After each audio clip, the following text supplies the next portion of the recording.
girls, grab your beers.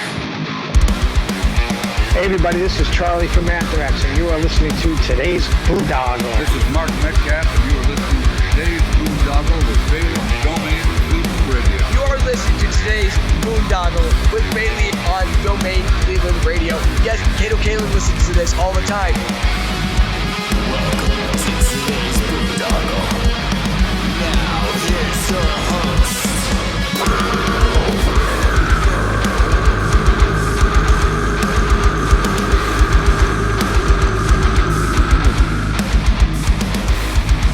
I am Monty Heath, so one Heath, and you are listening to today's Boondoggle. Hey, what's up? It's John from Skillet, and you are listening to today's Boondoggle on Domain Cleveland Radio. Fasten your seatbelts.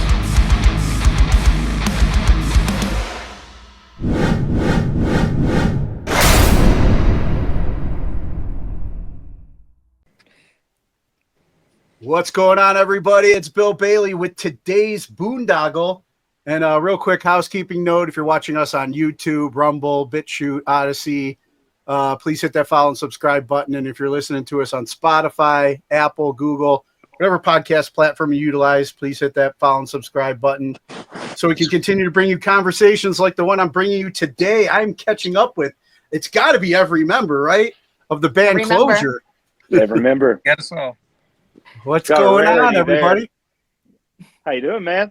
Hey. I feel like I'm in a Zoom AA meeting. It's awesome. Basically, yes. It actually is pretty rare to get us all on one interview, so you're pretty lucky. I don't know when the last time you've actually been able to do this, to be honest. No, this is good stuff, man. I think this is the most. I mean, I've had like other bands on, but I don't think I filled the squares to 6 yet. So you guys, this is a first for me. So there we go. Oh, hell yeah. We are a bit extra like that. But usually when I have people on for the first time, I like to start and get a quick background on everybody. So do you, and we'll start with Nikollaj and then work our way around. Do you remember originally what you wanted to be when you grew up? President, ironically, and that went completely south quick. My dad wanted me to be president, and I wanted to be president, and then I listened to a little too much System of a Down, and my older brothers kind of brought me into rock music, and then ever since then I've been obsessed with music. So not quite president, but I am going all around the US, so there's that. There you go. Got great campaign material when you're on stage. I love it. Yo, for sure, yeah. And then let's jump over to we got 2 mics, so let's start with Mike M. Cool, man. What got me? What was your question? What got me into? What did I want to be when I grew up? Originally wanted to be when you grew up. Honestly, I've always wanted to be a rocker, man. I mean, from 8 years old, I started playing and just never put them down, man. I just, I found other career choices, to pay the bills, if you would. But man, I've always wanted to be a drummer. That has always been my thing. Awesome. And how about you, Mike C? I hate to follow up with the same thing, but when I was a little kid, I always wanted to be a rock star. Never had a chance to do it growing up, but I figured now I'm growing up a little bit. I'll try. Awesome. And how about you, Matthew? Yeah, when I was young, I wanted to be on a SWAT team. I wanted to be the first one through the door. Intense, all right. Now he's the last one to go through the door. That's right.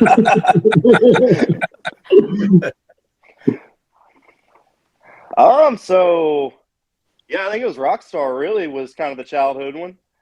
I've done a bunch of odd jobs and checked a whole bunch of my childhood dreams off, so I guess we're doing the last one now.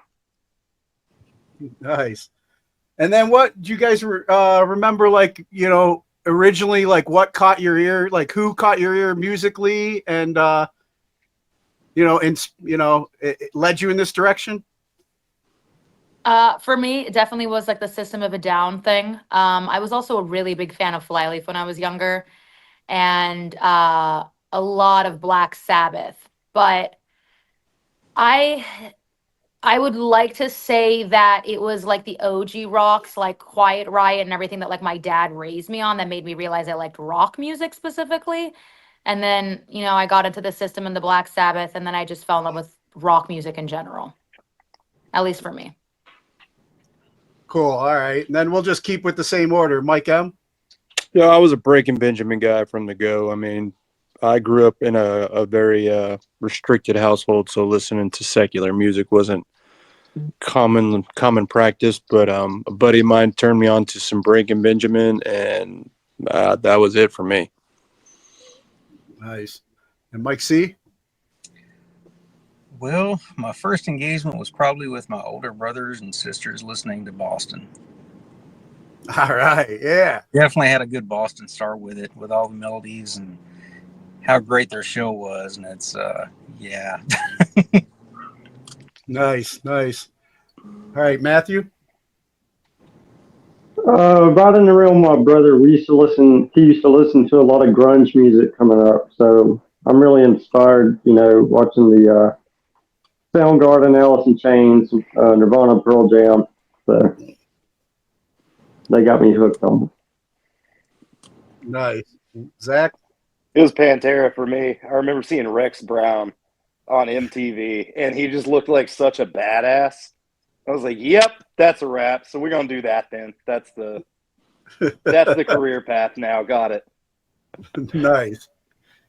And then what was when was it that you guys started first performing and knew that, it was something you wanted to do or were going to start doing? I would say honestly, probably when I was 19, 20. I got kicked out of choir in middle school. So I didn't think I was ever going to be a singer because I was literally told from an instructor and a teacher that I wasn't a strong enough singer. And then about 19, 20, I started doing karaoke's and open mic nights with my friend. We would do covers and genuinely enjoy ourselves. And then it dawned on me. I was like, okay, this is amazing. It wasn't even just the singing aspect. It was honestly being able to perform with friends on stage. It was the crowd interactions and everything. And then I was just hooked. Nice. Mike M? You have to forgive my dogs in the background. They're crazy. Dang, I lost my whole train of thought there. Go to Matthew next. Sorry, my dogs messed me up. All right. The first concert I ever saw was actually a Christian concert of Third Day when Conspiracy #5 came out. And I remember just watching their guitarists play, and I was like, I have to have a guitar. And it was probably the next week I went down to a pawn shop and got a cheap guitar, and within 6 months, I was already playing shows with my first band. Oh, nice. What about you, Mike C? I spent a lot of time in the Army and actually deployed out in Iraq with a band that we put together, done one song, one cover. And it really was kind of well received when we played it. And it kind of got the bug then. I'd wanted to do it before, but that's when it really hit. Nice. What about you, Zach? See, I was the kid that pretty much as soon as I knew 3 chords, I was like, all right, time to start a punk band. Let's go. So I was young, man. It all makes sense. Right. It also I started out on guitar, and then a band that I wanted to run around with, they needed a drummer, so I learned drums to go do that. Same thing happened with bass, so I just kind of learned instruments as I went for the gig that I wanted, and here we are now. And then what was the music scene like in your guys' hometown growing up? Are you all from the same area or No, we're not. No. Not even close. Well, Currently, you got Zach in Kentucky. You have both Mike's and Matt in Alabama, and I'm in Florida. So we all live in different states, but we literally get together just to be able to tour and perform together. And where did you guys grow up at then? What was that when you first started getting out to play? What was the music scene like there? I'm in Orlando, and I feel like Orlando really does have a big surge in the music scene.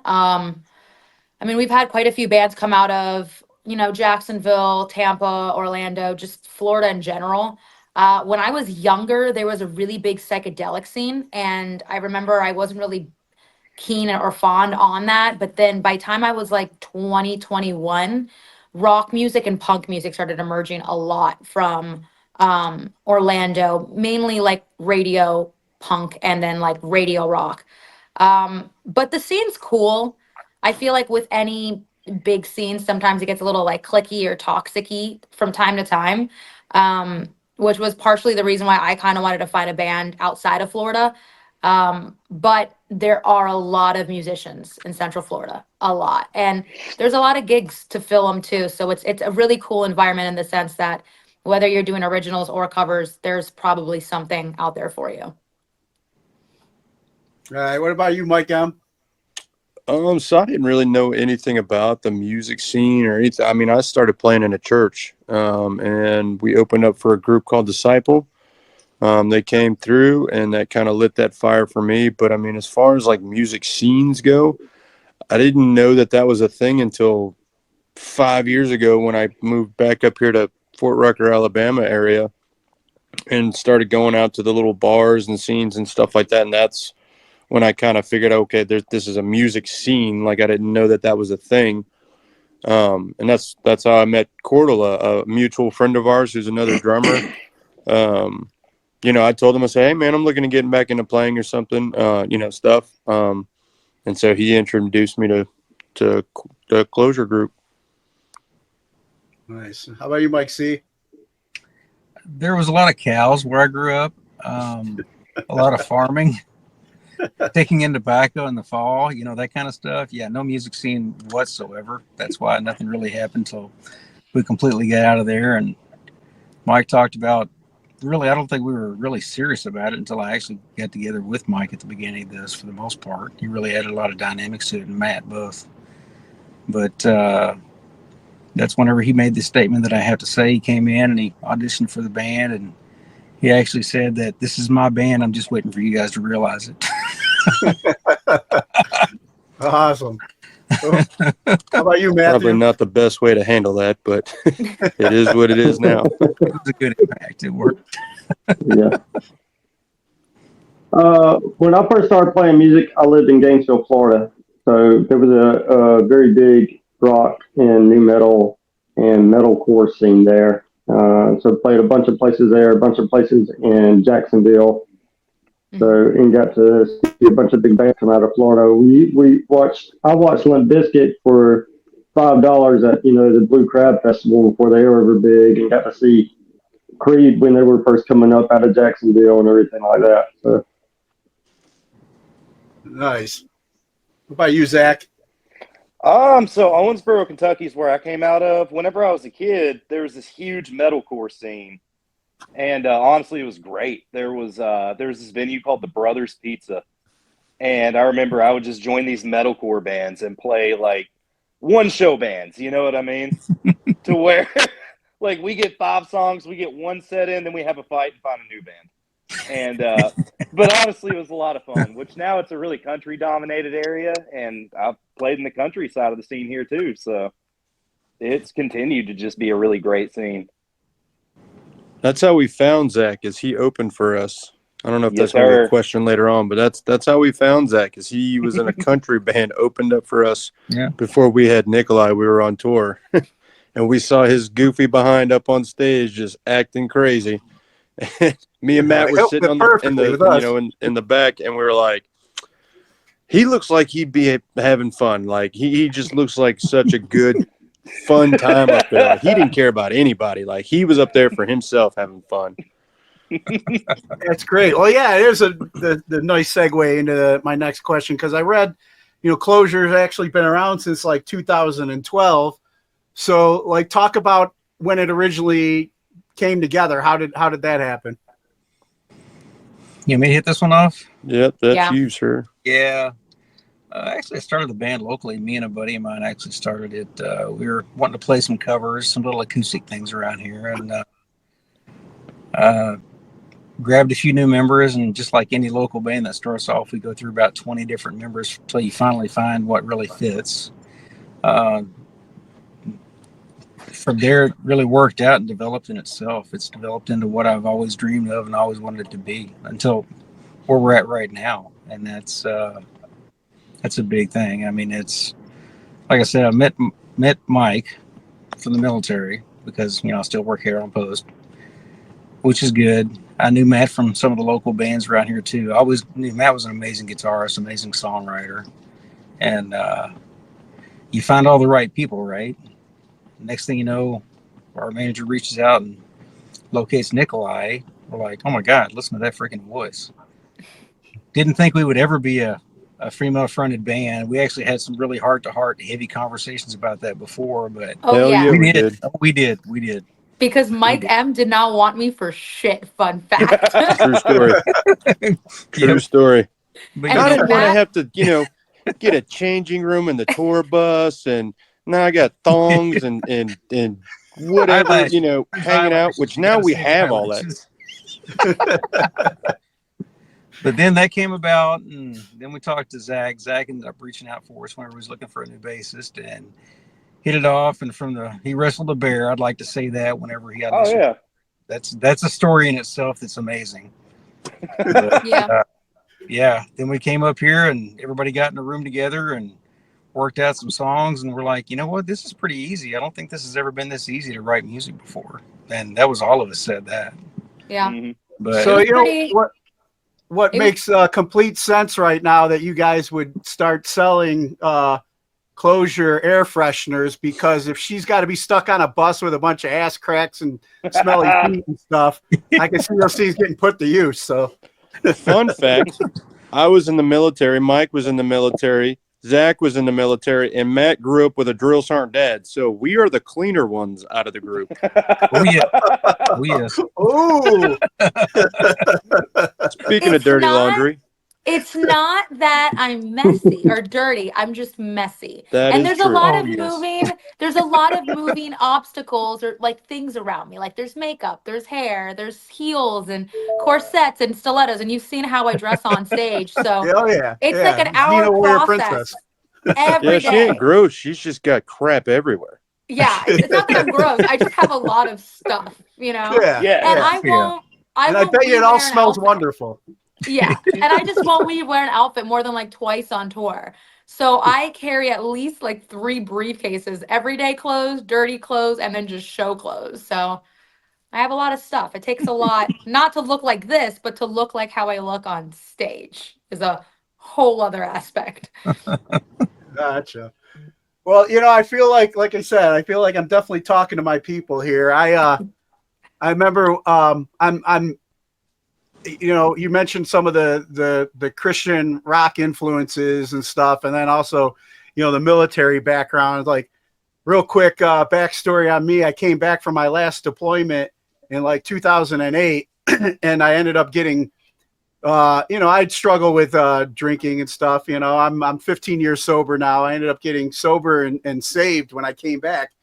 And I was like, man, but I was always involved in the local Cleveland music scene, booking shows, really big metalhead stuff like that. And I was like, when I first got saved, I was like, man, am I going to have to give up all this music I love? And then I first started doing like, then you found like Flyleaf and Cutlass and Pillar and Disciple. Yeah. And it's like, okay, hold up. Yeah. I started, I took my kids to this Alive music festival that they've had in Ohio for years. And it's like, I saw Red, I saw Skillet, I saw Disciple, saw Seventh Day Slumber and stuff. I was like, all right, I can still do this, and I've gotten back into the secular music because it's like my growing up Catholic and then, then getting saved. It was like, my whole thing of like what God loves in me, has changed over the years. So now it's like, I just try and live a good sober life and enjoy live music, man, no matter what kind it is, It's the language of the heart always speaks to the heart. So. And now, ironically, people like to give like a bad rap with rock music and metal music, but I feel like that stuff is a little bit less, crazy or raunchy than like the stuff that you hear on the radio nowadays. I mean, I hear pop stars, I look into the lyrics and I'm like, oh my God, this is pornography, like just in music form. So ironically, I feel like rock music has become the more emotional storytelling genre. I mean, now you know, you can listen to a song and you hear either a heartbreak or a loss of family or a fun party time or anger, and it's one of the very rare genres that are still maintaining a storyline and a plot versus, you know, everything that you hear that's a little bit more secular and more radio based is just kind of sex constantly. And that's coming from a girl that wears a cat suit and a corset on stage, you know, but it really, rock kind of got a bad rap. And I think people are starting to like be reawoken by the fact that it really takes a lot of talent in order to do it. And, you know, the singers are still singing about stuff. Like yeah, real I stuff. agree. I like, you know, I'm raised two daughters, and you know, when I came back from deployment, of course, me and their mom got separated. That whole thing, you know, that deployment does. But you know, I was a single dad raising two daughters, and thankfully I got sober and was, you know, actually putting my ear to the music. And you know, their mom would play a lot of that pop stuff with them. She's like, "Oh, it's got a good beat." I'm like, "Are you hearing the words? Are you actually listening to the words?" Are like, you know, and it was just like, it was the constant battle, you know. But yeah, rock is like, you know, rock was always like, there's a rebellion to it, but it's also like a righteous anger a lot of times, you know, trying to share a positive message. That's what I love about it. That's what cracked me up with I don't know if you remember when Gojira played the Olympics, and Oh, yeah. everyone was up in arms about it, and they're calling him all this stuff, but then you look at Gojira's lyrics, and it's like, we have to take care of the planet, we have to take care of ourselves, we have to better ourselves. It's like, hold up, Yeah. and these are the bad guys. Dude, that was the most badass Olympic. That was the most badass part about the Olympic opening. I Yes, loved sir. the Gojira part. Now the other stuff, that, you know, that's a whole nother episode. But you know, Gojira was, yeah, that was sick. I loved it, man.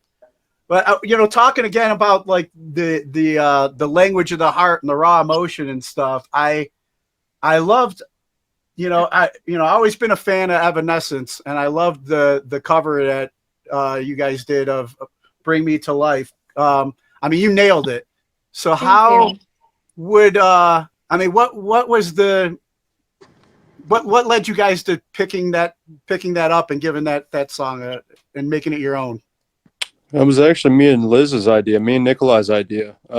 So full story is I work over in India for Boeing. I work over there 90% of the time that I'm over there. So I was on the phone, me and Nikollaj were talking, and we were like, what do we need to do to get this, to get a little bit of a splash thing? And we had just started throwing songs back and forth, and that's the one that a record label exec had talked to Nikollaj and brought that up. And so we had started kind of, going through some of their songs and seeing which one we'd like to do. And it just kind of came to that one. I mean, we're not a cover band. We don't like or enjoy doing covers, but it was a great song. Felt like we did a good job with it. And we got to have Josh from Magnolia Parks on it. It was a lot of fun. I mean, you're right. Nikollaj killed it. It was great. Yeah. It was an interesting process because with all of our music prior, we've always worked with Malcom Springer, and I write my lyrics and all the bandmates, write their parts, and we really just kind of hold our own. We do our own thing. No one's hiring anybody to source, guitar riffs or lyrics or whatnot. So the cover aspect was strange, but I do think it was a really cool experience in the sense that I had Mikey with Chinchilla Studios. I went to freaking elementary and like Catholic school with this guy since like first grade. And the guy that I did a collaboration with, Josh from Magnolia Park, he's been a longtime friend and ironically the music scene that I'm in. And with all of my previous projects, he wasn't so keen on jumping on and like doing a collab. But when he met Clozure and when he saw the work that we were going to be releasing, later on in the year, he was like, oh my God, I love this band. I totally would do a collab. And I actually had to go back in the studio to re-record the first verse because I was trying so hard, I think, to sound just like Amy Lee, because I think the reason why the record, executive and producer mentioned Evanescence and why me and Mike even thought about Evanescence was because so many people were being very comparative, like, oh, long dark hair and pale skin, vampire-y vibe, long dark hair, pale skin, vampire vibe, and they would just constantly not necessarily pit us against each other or anything, but they would find her as a reference for the band. And I had to go back in the studio a second time around, which I've never done once. And, my music career, and I wanted to re-record the first verse and a couple little parts here and there because I was like, as much as I want to pay like, respect to Evanescence and Amy Lee and everything she's done in the rock and roll community, especially for females, I really need to sing this first verse a little bit more aggressive and a little bit more emotional because that's just what I do. And looking back at it now, to have Clozure and my friend Mikey produce it and Josh on it, and to be able to redo the first verse, I'm extremely happy with how it came out because it sounds like Clozure, but we're paying like a true respect to Evanescence. And I don't sound just like Amy Lee, which was what I'm glad that I ended up changing the decision on. Because if I would have showed you the first track, I was doing everything the way she was. I was trying to keep it breathy and be more smooth and legato. And I'm like, nah, screw this. I'm a sassy biatch that likes a lot of vibrato. And so we had to change up a couple things. No, it great move, man. It sounded awesome. I loved it. And I was listening to some of your other songs earlier today to get ready for this, and I really enjoyed the Devil Effect. Tell me the inspiration behind that song. The Devil Effect is probably my favorite. PG, Nikollaj. So the Devil Effect is It's an adult show, and we're all veterans. I mean, say it however you want to say it. I don't know. The Devil Effect is honestly just kind of like a comeback and like vengeance song. It has it has a little bit to do with like the breakup of like my old shitty band, and it's the resurgence of like falling in love with music and not wanting to quit. And there's a lot of quotes in there like my army is my family, my home, which is like a direct, reference to all of the band members being veterans and being able to find a group where it actually feels like family. I mean, Cordell explained it earlier, like, what you do when you're in a band, you find 20 different people until finally the right people, click. And for me, that's what the Devil Effect quite literally means. It's a slightly fuck you to who, but it really was kind of the holy shit, I can like lead something with this, and I have a family and I have a backing, and it's time for vengeance, but not vengeance through shit talking, but vengeance through, power and what you can put on the stage and what you can do with a great band. And it actually was, I think, our first real song that we wrote and finished together. I mean, the first time I met Matt and Cordell, I flew to Alabama, didn't know who these guys were. I only talked to them on Skype. So that was extremely nerve-wracking. And next thing you know, we're sitting there and the Devil Effect was written in like 2 days. Nice. Yeah. And then tell me a little bit more about Criminal Mind. Criminal Mind is just kind of a fun party song. I mean, everyone talks crap about like rock bands being party bands and everything, and I wrote the lyrics, and I felt like if you were going to join a rock band or you were going to be friends with me, you knew you were going to get into some shit. And so that was the basics of that. And fun fact, when we got signed to Wake Up Music, which is our label that we're with now, we were going to release a different single that we love and we hold very dearly, but you'll hear it next year. She was like, no, I think we should save this. I want a more catchier, upbeat song. And so we had this in the arsenal. And that whole entire music video was shot by my best friend and our tour manager and merch girl, Kat. We like literally bought a camera from freaking Best Buy and just recorded us partying, acting stupid, and us on stage. And so I don't think that's what we planned, but ironically, it is very true to the lyrics. And you can see our interactions and like how we actually are a family, and you can see us bullshit and see what it's like to genuinely be on tour. So it's very fitting for what the song's about. Nice. And then another song that I was really kind of was connecting with emotionally was Nevermore. Tell me about that one. Oh, that was my favorite. Yeah, and actually me and Matt have a little click to that because I wrote it. It's just a relationship kind of based song. It wasn't anything specific like a friend or a boyfriend, but it was just relationships in general where you feel like you give it your all to somebody. And no matter what you are doing, you can't do enough in their eyes. And to the point where like you either have to cut off the relationship or you're going to completely lose yourself. And that's I know it hit me and Matt personally because I wrote it for an ex band. He thought of it for an ex. Zach thought about it for an ex. And so I was really honored to like know that my lyrics weren't specifically anything that I went through, but every one of my band members were able to find a story that they were able to relate. And you can actually see it in the music video a little bit too, where I'm like yelling and talking and singing to the band members, and it's as if I wasn't there. I'm just a ghost, or I'm just another body holding the place. And that's kind of what Nevermore means. You know, no one ever talks about the crazy innards of a relationship where one person's in the relationship but the other person's completely checked out. It's always the breakup or it's always the fight, and it's never that weird, you know, ambient middle ground where it's just haunting and like ghostly. Writings on the walls, impending doom kind of vibe.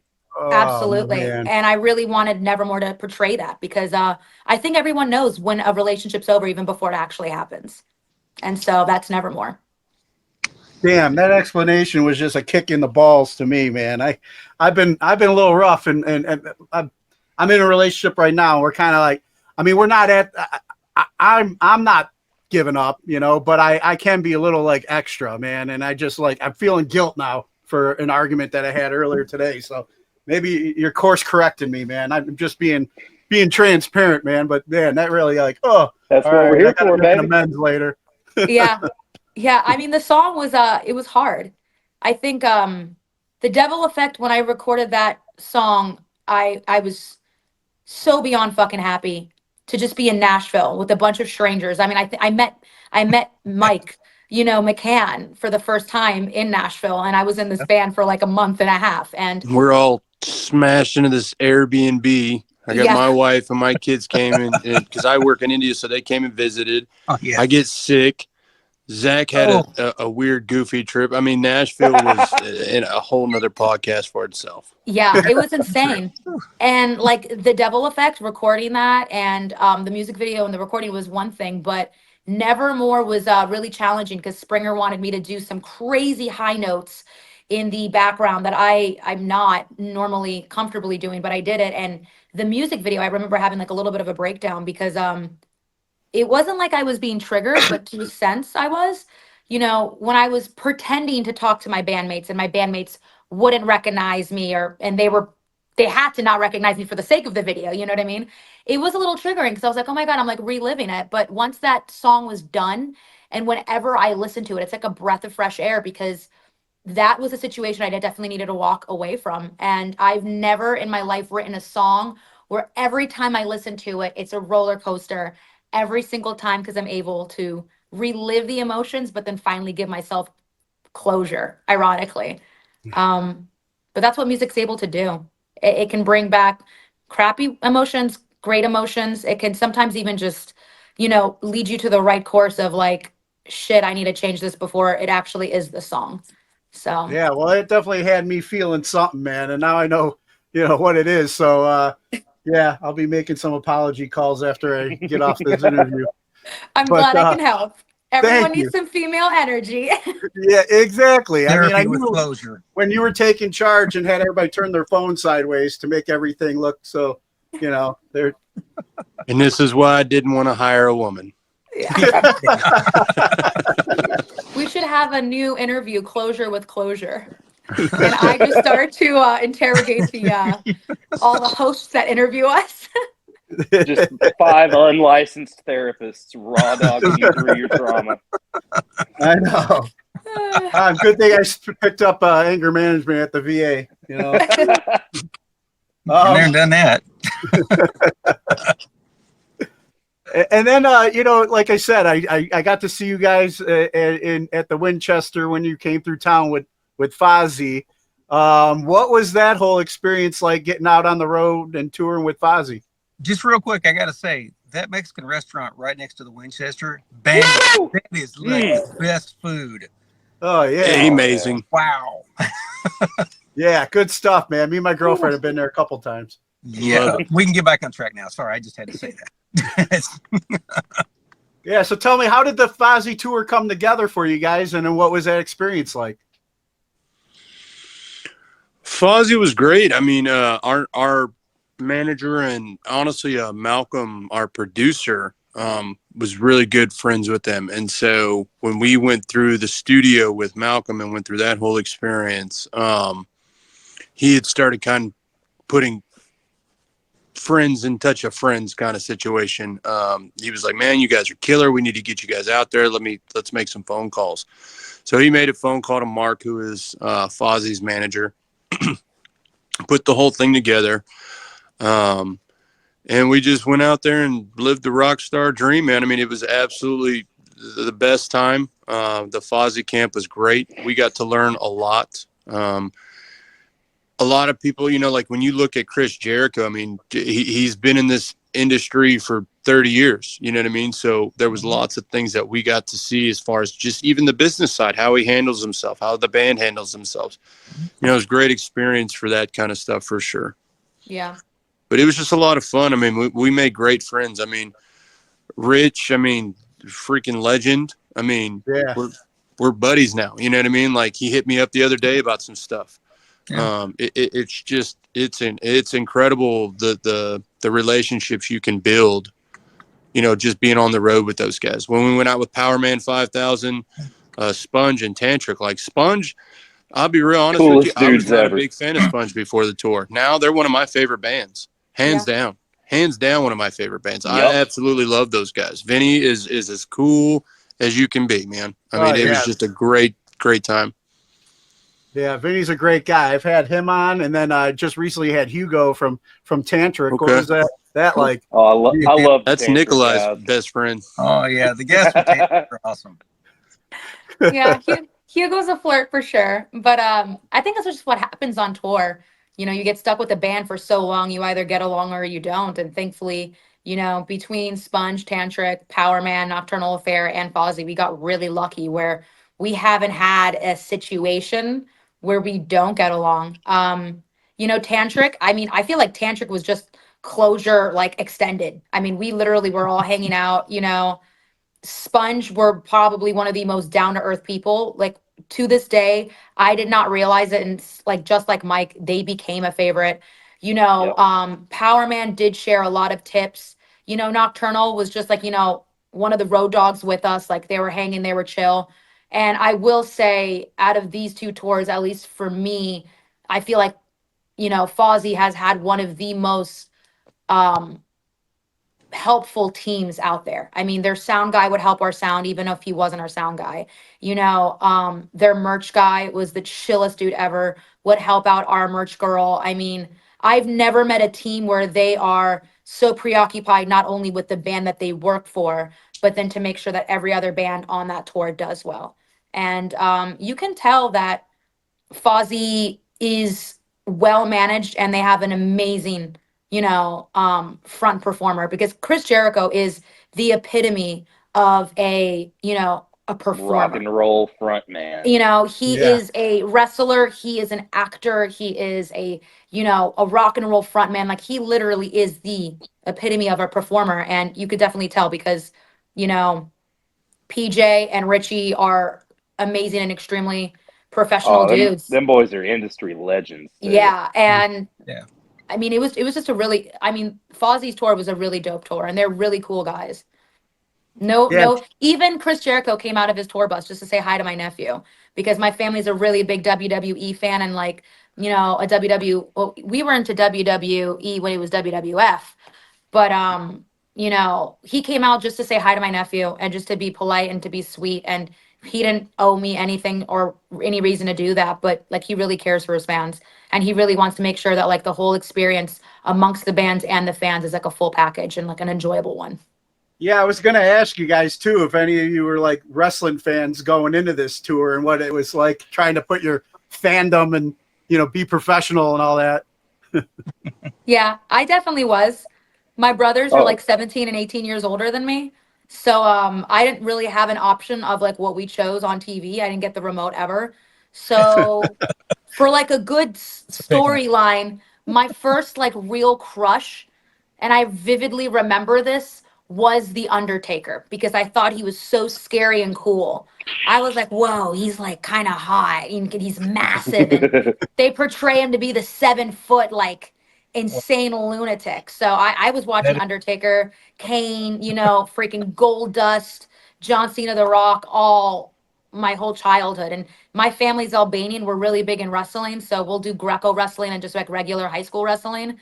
So regardless, we were big fans. My family, at least. All my brothers were pissed off at me because I'm playing with the bands that they loved. And now I'm quite literally performing with even, a wrestler that they looked up to when they were younger. I personally was a little sad to not see Ralphus working security on this tour. Yes. But that's here nor there. You got to be a fan for the Ralphus name drop. That's some good stuff right there. Yeah, I big fan of wrestling too. Grew up, watching that. But like, what I admire not just from, Chris's wrestling, but I mean, one of the hardest working men in show business. I mean, like he takes it everywhere, the energy everywhere. And like, he's part of one of my inspirations for doing a podcast too, So just like, yeah, good stuff, man. So a lot to be under that learning tree and to have the members like PJ and Rich on board there too, man. You guys, I'm sure took a lot of notes and took a lot of on that trip. Oh yeah. Oh yeah.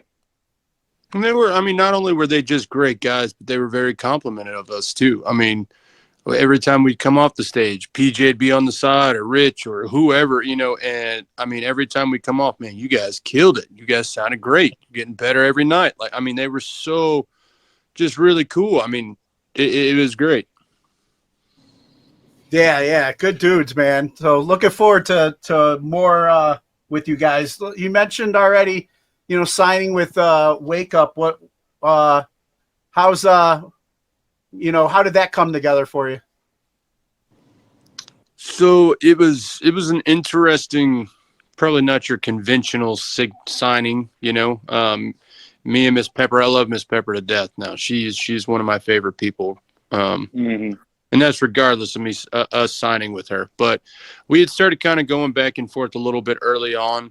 And we just couldn't get some numbers to kind of work out and what we needed versus what she could provide and what she wanted versus what, all that stuff. So we were going back and forth, and then we just kind of fell off for a little while as far as the negotiation process goes.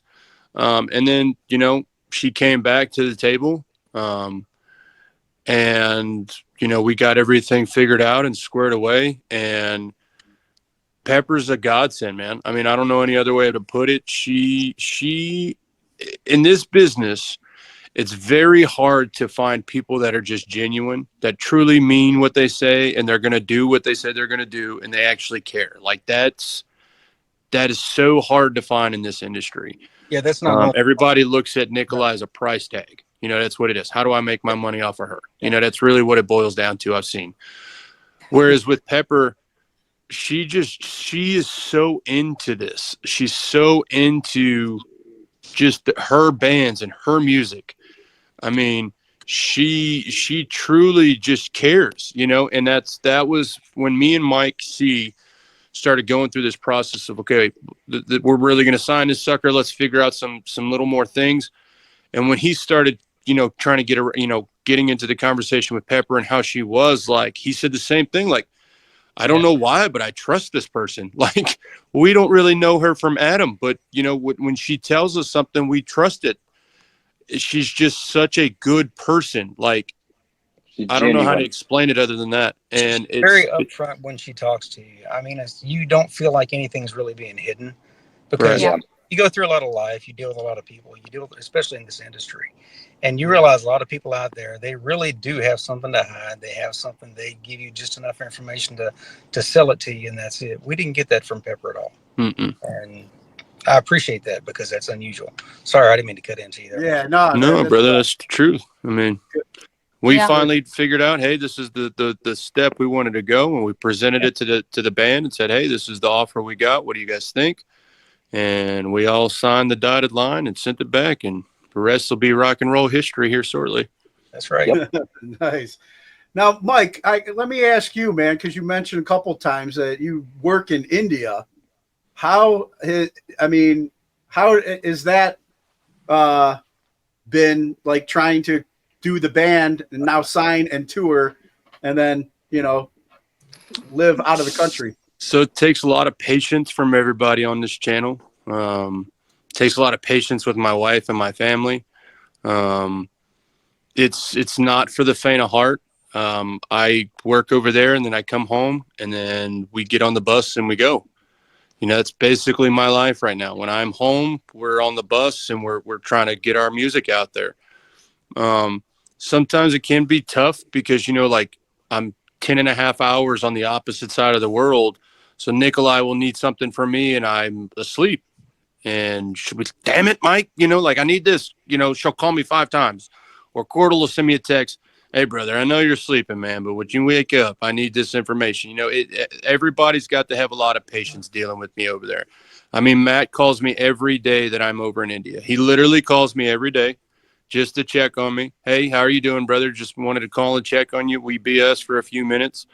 But it's just patience, I guess, is the only way that I can really describe it. Because, we are a family.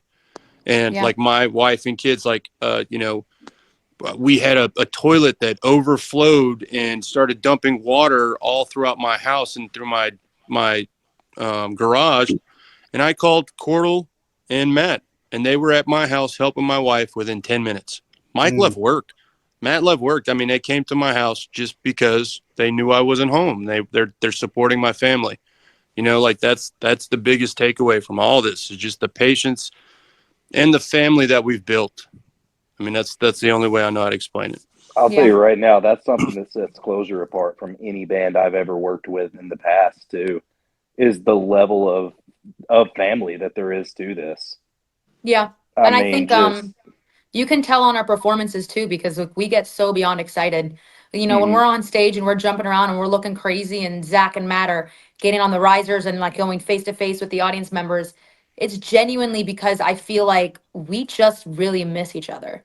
And to be able to share that energy on stage, no relationship's perfect. And in all honesty, like the relationship that we have as a band, it's how you work it. And it's how everyone has to put in their part, everyone's part is just as important as the others. And, me and the wives get along. The wives, my bandmates treat my mom like it's their new mom of the band.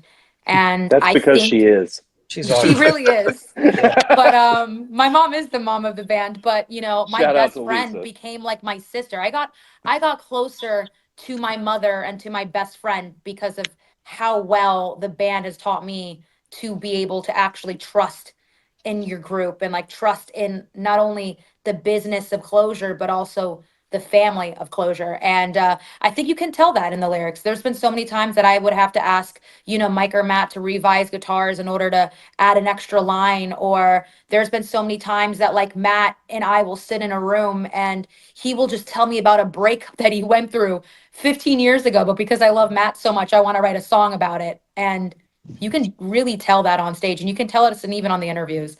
Like we talk about each other like we're constantly in love with each other because we really are. I literally grew 4 brothers, and now they have an extremely annoying little sister. Is not to keep dragging on, but for me, the biggest part is it's the families that, like Leslie books Airbnbs for us whenever we got a couple days off. Zack literally drove 12 hours to go to a one-off show with his kids in the back of the car. You know what I mean? It's the families for me that cemented this. When everybody's families came together, that's when I was like, okay, we really got something here. It's not just us 5 pushing this, but now it's the dogs, the cats, the kids, the wives, everybody, the moms, the dads. It's wild, man. Well, what I'm getting from this, what I'm getting from this too is just like, talking with fellow veterans, man, it's just like, our family served alongside with us when we were deployed too. So it's just like, you're taking that whole thing into this. This is your new deployment. This is your new duty station, basically. you know, and the families are together supporting each other. Yeah, I mean, Yeah. Matt had twin boys. 3 days later, he's shooting a music video. Yeah. has the Oh my Like, God. no Still has the lie. wristband on to get in the ICU. Yeah, I mean- his wristband is on his wrist during the music video. Like, I know the resurrection tour that we did too with the Almas and Transient back in March. I had like a week-old baby at home for that. yeah, Oh, got yeah. on It the was just road. like, well, brothers all- need me. Here's what we're doing. Yeah. Nice. But still, it wasn't like Matt's wife was in the music video. I mean, she was No. No, she wasn't having none of that. after having twins, you know. But good stuff, man. Yeah, I feel the vibe. I'm looking forward to you know, what's ahead with you guys. Before we get ready to wrap up, I want to ask you some of the questions I normally ask my guests, and we'll go back to the round robin format that we were using earlier. You talk about, you know, the early influences of music in your life, but who are your current top 3 musical artists that you're into? Ooh, that's a good Oh, that's okay. For me, I'm gonna say it is The Omen, Doja Cat, and I'm gonna be honest, I'm gonna leave the third one out in the open because I've been really getting into like watching smaller artists at local shows. And it's been a hot minute to do that. So I'm just gonna like dedicate it to the local show people that I've been bumping into. Nice. And the only reason why is because I've been listening to like, you know, Omen a lot, and I've been listening a lot to Doja Cat, but I've caught myself going to like a lot of like open poetry nights and a lot of like local shows and even like small DJs, like EDM DJs, and I've been really enjoying that. So a lot of my playlists are like random 1 or 2, 3 songs from like artists with 10,000 followers or like even less. So yeah, Doja Cat, Omens, and then just like what I'm finding at like local tours and shows and stuff in Orlando. Gotcha. All right, Mike M. I would say obviously Breaking Benjamin is still my top fave. I'm really big into Jelly Roll right now. I think he's doing amazing work. And my number one artist of all time will always be Morgan Rose from Seven Dust. I know he's just the drummer, but that's my dude. I think he's one of the most talented musically guys, singing and playing. Just a legend in my eyes. Nice. How about you, Matthew? Right now, I've been listening to a lot of Blindside, Zach Bryan, and Sleep Token. I would say those would be my top 3 right now. Nice. Mike C. I love a lot of Alter Bridge. Every time they come out with a new album, it just surprises me, and such range and all that Miles has. Always going to be a big Black Top Mojo fan, just because they're great guys and such good music, deep pipes and stuff. The third one, I'm starting to listen a little bit of Kingdom Collapse. I like some of their stuff that they put out recently. All right. Gotcha. All right, Zach. So this is kind of an odd combination, but we got Incubus, Thundercat, and probably The Roots, honestly. I've been on a really big kind of R&B, jazzy, funky kind of kick here lately, and taking a lot of pointers musically from them because some of their technique and everything is just wild. It doesn't surprise me, even the smallest, knowing you. Plus, like, you play some of them Thundercat bass lines and stuff, and it's like pimping incarnate. You know what I mean? Like, I feel like I need a fuzzy hat to go with these lines. If you notice anything, we really all listen to different music. And Yeah, that's the we really crazy do. thing. I think that's a big part that makes us have our own sound is we really have different influences. And when we bring them together, nobody really sounds like us. And that's what I think. That's my opinion. But I don't know. We'll see where we go, you know? Yeah, yeah. And then who are 3 people who've inspired you and you can credit for making you the person you are today? Ooh. Oh my God. My father. number one, probably the most prominent one. Number two would be my nephew. I don't know if he necessarily inspires me, but he definitely makes me want to be a better person. After losing my dad, I feel like me and my nephew got closer because it used to be us three always ditching the whole family just to hang out. So now I feel like I took the role of having to be the adult and, be a better person for my nephew. And I would say third, honestly, third, I would say my mom, ironically. After losing my dad and after joining this band, I've never realized the amount of support that I even have from her. I was idolizing my father to such a degree that it's not that I necessarily forgot my mom, but I thought nobody could compare to my dad. And now having closure and seeing how awesome she is and how all my bandmates look at her, I see her in a completely new light. And I think she's like the coolest person ever. And I mean, I go on tour and I like start to miss her. But yeah, definitely my mom, my dad, and my nephew. Gotcha. Mike M.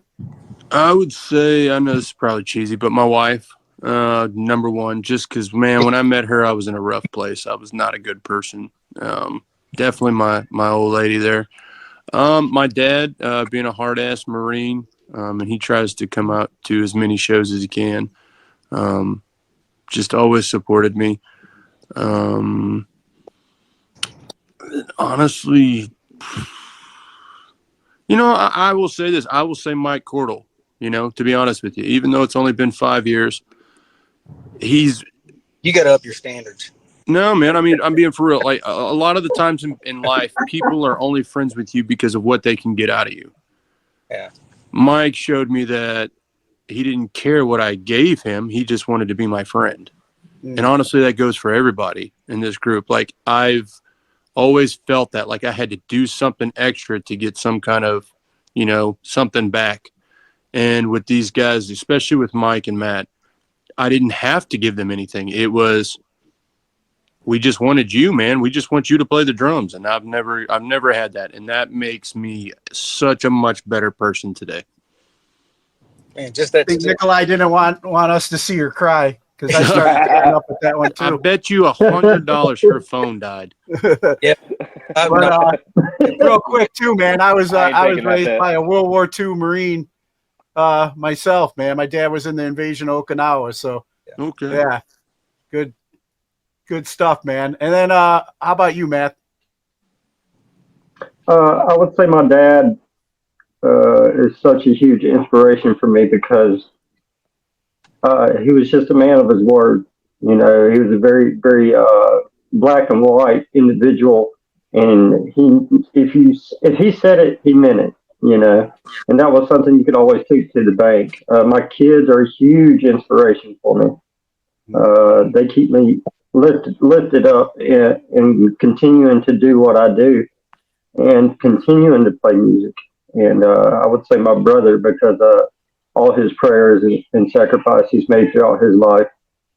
He's a preacher and cares for me very much. So, very big inspiration. That's awesome, man. Yeah, my daughters definitely keep me on the right track, man.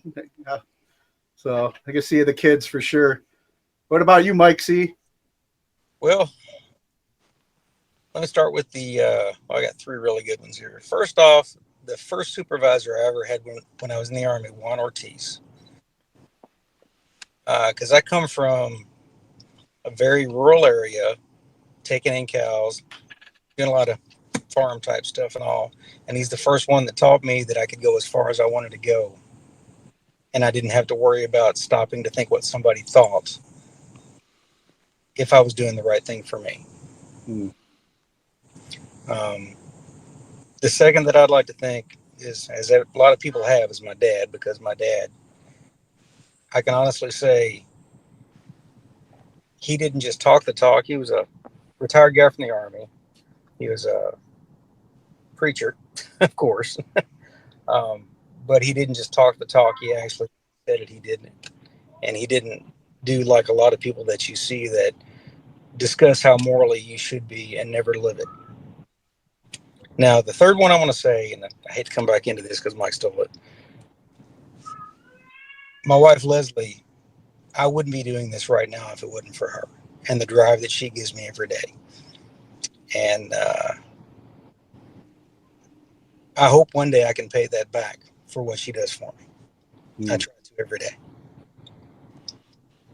And the fourth one that's not counted is, I tell you right now, I wouldn't be playing music right now if it wasn't for everybody in this band, including Zach, who just pointed at himself. Because somebody got to raise your blood pressure. Everybody, but everybody, I'll tell you right now, it's nailed it. It keeps me going in the right direction every day when I wake up, when I don't want to do it, and I appreciate that. So yeah, that's enough mushy stuff. Go ahead. Zach is an 11 Bravo, so any military folks out there know exactly what an 11 Bang Bang is. That's that dude. So yeah, raccoon in human form. Yes. So Zach, who's your three people? Believe it or not, it was so I got my start really as like, okay, I might be doing this music thing professionally, was in a church. And I had worked with this band that they kind of paired us up together to work a youth group thing. And it was these three guys, and they all were very good musicians. And I was a 15-year-old kid that didn't know anything. So it was a guy named Kevin Foster, John Carpenter, and Clay Rafferty. And these guys took me in from just being some local kid to really showing me what it means to be a professional musician and the ins and outs of A, how to act on stage, but B, how to handle yourself off stage and how to really do this thing. And I wouldn't be doing what I am now had I never linked up with those guys. So a lot of pretty much everything I'm doing now, I owe it to them. Nice. And then also this band here, these guys, I mean, they've pulled me out of dark places, and they're teaching me in real time what Mike Cordell was talking about with, if you're doing what's right for you, who cares what anybody else thinks? You need to live your piece, your truth. And they've really helped me come a long way, not only as a musician, but also as a person. Yeah, that's awesome, man. Hey, I don't know if she's messaging any of you guys, but if she gets a charge back on her phone, she could hit the link. She sent some messages. She said her phone overheated and shut off. Oh, okay. All right. Well, yeah. I mean, we're almost done. But if she wanted to pop back in one more time, I can. Probably because all those guys were looking on it. So I was going to say it, all of the hotness on here on the phone. That's what it is. I know, man. We burned that thing up. Hey, we got to take advantage while she ain't on here now. Yeah, you guys get a chance to talk now, right? Yeah, that's right. Nah, I'm just playing. Nah, man. Hey, yeah. She's a sweetheart, man. She's really changed. She's really changed the game for Clozure. Like the addition of Zach and her. Because just coming a long way, and those last few pieces were the hardest pieces to find. Yes. But like she said, as soon as she flew up and 2 days together, you got the devil effect coming out as your first song. You have something special when you put that kind of people together. And there's nobody else I would rather write music with. Oh, absolutely. No, what caught me at the beginning of that song too was like, now what did she say her nationality was? Albanian. Albanian, sorry. So there was that Albanian she was speaking at the beginning of the song? Yeah. Yeah, I mean, that was hot. So, I was hooked as soon as I heard that. I don't know if she was saying pick up your socks and take out the trash or whatever, but it sounded beautiful. I don't even know what she says at the beginning of that still, to be honest with you. I think it the English translation is now you've messed up. Oh, okay. Yeah. Yeah. And then at first I thought it was something to do with me, but I was wrong again. Jeez. And then what are let me ask you, any causes or organizations that you guys support and encourage others to check out? Vet 22. Yep. I mean, DAV, anything that's helping vets, that's actually putting money to the vets. Yeah. Absolutely. 1,000%. Yeah, we're big puppy rescue folks also. Oh yeah. Paul's You know, Bob Barker, spay and neuter your pets. Nice. Yeah. As I said, I always have, I have veterans on here being a vet myself, and I've gotten a lot of different organizations and people kind of talking about the different veteran organizations out there. So, when I was on my last deployment, man, I used to, during downtime, I'd throw on my headphones, get ready to go to bed, and I'd listen. My friends had a podcast at home. And so I would, it would be like being back home. So that's another reason what kind of inspired me to do this for anybody serving, man, to just hear, bring them home and give them a little taste of home and give them options and stuff that are there for them when they do come home. Like actually the name today's Boondoggle, my senior chief, I stole that from him, man, because I was always one of those dudes that I was stuck in the office a lot of times, but I like to be out, and I would do DV missions, or I did did security for the Armed Forces entertainers when they came through town and stuff. I was like Scott Staps from Creed's security guy when he came through and everything. Cool. And but my senior chief knew that they weren't going to be able to keep me in the office. I was going to weasel my way into something, so he always would be like, "What's today's Boondoggle, Bailey?" And then I was just like, "All right, hey." So it's an homage to him. Thanks now. Putting this thing together. But then talking about our brothers and sisters currently serving overseas, what message do you have for them? We love you. Keep going, brother. You'll come home safe. Keep it up, baby. Yep. It ain't easy, but people think about you. Yeah. You guys I know y'all ain't allowed to drink on deployment, so I'll pour one out for you. Don't worry. Oh, you learn how to make things. You did. Yeah, not all of us were first sergeants, Mike. We didn't get all that nice stuff. Some of us actually had to follow GO1. Yeah. Or you just go to sick call and have a cough, There you go. But yeah, so did you guys ever consider or look into maybe doing some of those shows, going back and performing? Oh, I'd love to. Yeah, we've talked about that quite a bit, actually. I've been thinking about talking to MWR here at Fort Novacell, which is where I work here, and I'm trying to definitely get something set up if we can, either through a tour or something. Overseas would be great if we could do somewhere like Korea, Japan, even Okinawa, Germany. But we would love to do that. It'd be awesome. Yeah, things without a doubt. Yeah, that'd be great, man. Well, guys, I appreciate the time, man. Sorry her phone, burned out, but yeah, we got a moment to have some guy time now. There we go. But you don't get that on the bus. Man, I appreciate the time and getting all you guys together. Like I said, I definitely would like to have, a few of you guys back to share your veteran stories too. So I think I put my email in the chat. If any of you guys caught it, take it down and, we'll set something up down the line. Sure. Absolutely, man. But before we get ready and wrap up too, for any of the, audience members out there and fans out there that want to support you guys and follow you and know what's going on with Clozure, where would you send them? Official Clozure everywhere. Yep. Just Google Official Clozure, Facebook's Official Clozure, Instagram, YouTube, everything is Official Clozure. But they got to put the Z in there. Yeah, that's right. Yes. That's right. Clozure with a Z. Yep. Here pretty soon there's going to be an Official Clozure OnlyFans, but people are going to get really mad when they see me and not Nikollaj. This is my base. Better make it like it. I slap at the base. Nice. Better now. Oh, that is so right. Awesome, guys. Well, thanks again for your time, man. It was great talking with you. I look forward to what's ahead with the band. Thank you so much, brother. We appreciate you, brother. Thanks for having us. Take care. Thank you.